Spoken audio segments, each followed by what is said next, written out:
Welcome to an all-new episode of the Arc Reactor. I'm your host, Daniel, and today we're going to be reviewing some comics that came out on October 21st. First on the list, we have Titans Hunt by Dan Abnett and Sakura. I don't know what his first name is. I think it's Paulo. But the idea was that there was an original Titans team that, nobody knows about for some reason, and it's kind of the original members kind of starting to get some memory of something happened, but they don't remember. So this one is a lot just introducing them, not doing, superhero stuff except for one or two, but it's kind of just showing them off and who they are in their new lives. Every time I get a new Titans book, I kind of want it to be like Teen Titans book, or Teen Titans show, I should say, but it never is. The original Teen Titans weren't really like the cartoon show, but I love the cartoon show, so I'm waiting for somebody to do a Teen Titans book kind of like that, and I never get it. I'm always disappointed. This kind of falls in that category, so obviously I was kind of disappointed by that, but that's just because of my personal taste. If you're a classic Teen Titans fan, definitely give this one a check out. If you're not a classic Titans fan, probably not for you. Next, we have Justice League. We got Jeff Johns and this time Francis Manapul pulling on art duty.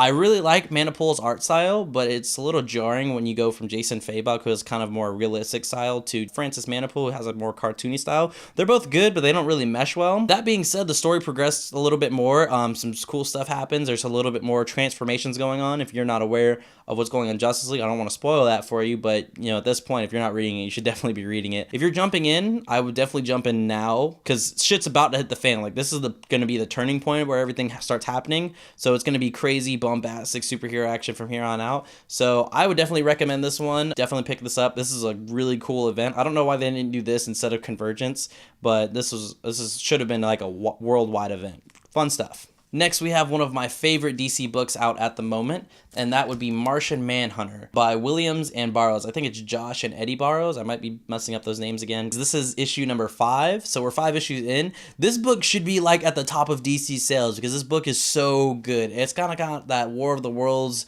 50s horror vibe to it, but it's kind of in a modern setting. It's really, really interesting. I don't think there's anything else DC has that's kind of like this. Basically, the idea is the Martians are invading Earth, and John Jones is the only person who can stop it, but he's also the person who was meant to kind of take over. There's some more characters get involved. My personal favorite would be Mr. Biscuits. I'm not going to tell you anything about him. Just know he's the best character in DC Comics. Definitely recommend this one. Not enough people are aware that Martian Manhunter is a really cool character and a cool book. Give this a buy. Check it out. You'll love it, I promise. Next, we have Astonishing AntMan by Nick Spencer and Ramon Rozonas, I believe his name is. I might be wrong there. This is pretty much picking up where the last issue left off of Ant-Man running his security firm, Ant-Man Security Solutions. I don't want to spoil too much because I want you to go buy this one, but basically the idea is he has like a superhero security solution firm where he sells security for people. So it's a villain coming up with an idea that's kind of out of the box like his to answer what he's doing. It's really cool they're giving them an actual reason to exist other than fight bad guys, which is why I'm loving all new, all different Marvel at the moment. If you like the movie, you'll like this.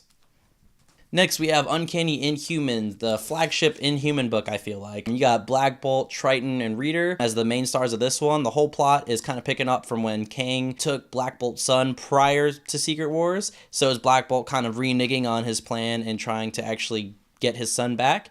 Doesn't go too well. They also give you some setup for some other Inhuman books because, again, this is going to be the big flagship Inhuman book. I actually wasn't a big fan of this. I really liked the team of Charles Soule and Stephen McNiven, but this one kind of felt like standard superhero fare, so it wasn't terrible, but it wasn't anything special either. It's the flagship Inhumans book, so I'm probably going to keep getting it, but it wasn't anything special. If you want something super good, I wouldn't recommend this one, but it might go somewhere. Hopefully it does. Charles Soule's pretty good, so hopefully this picks up.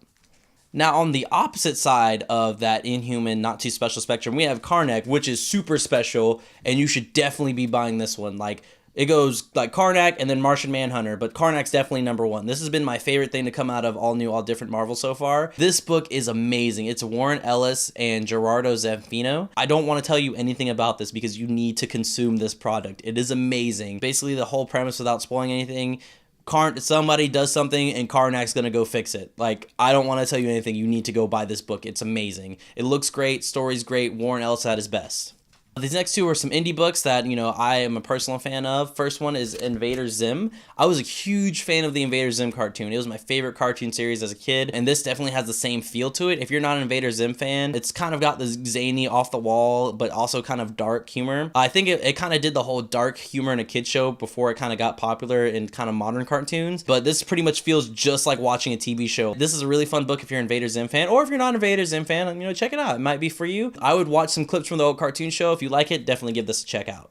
And the last book that we'll be reviewing today is going to be Tokyo Ghost. But this is an amazing book by a great team. We have Rick Remender and Sean Murphy, two of my favorite creators on this one. They are just killing it on this one. The whole thing behind this is, imagine a hyperbole of just people looking at their phones and getting hooked onto technology, and then take it to the 10th level. It's a world addicted to technology and can't, you know, get away from it. That's pretty much the premise. Basically, corporations and like people who have click ad bait are kind of taking over the world. They send this team to go find something in Japan, which is an EMP zone, so there's no technology there. It does a nice philosophical idea of how addicted we are to technology without being preachy about it, which I really like. So this one I would definitely give a recommend. Rick Remender's great, Sean Murphy's great, and this is them at their best. Definitely give this one a check out.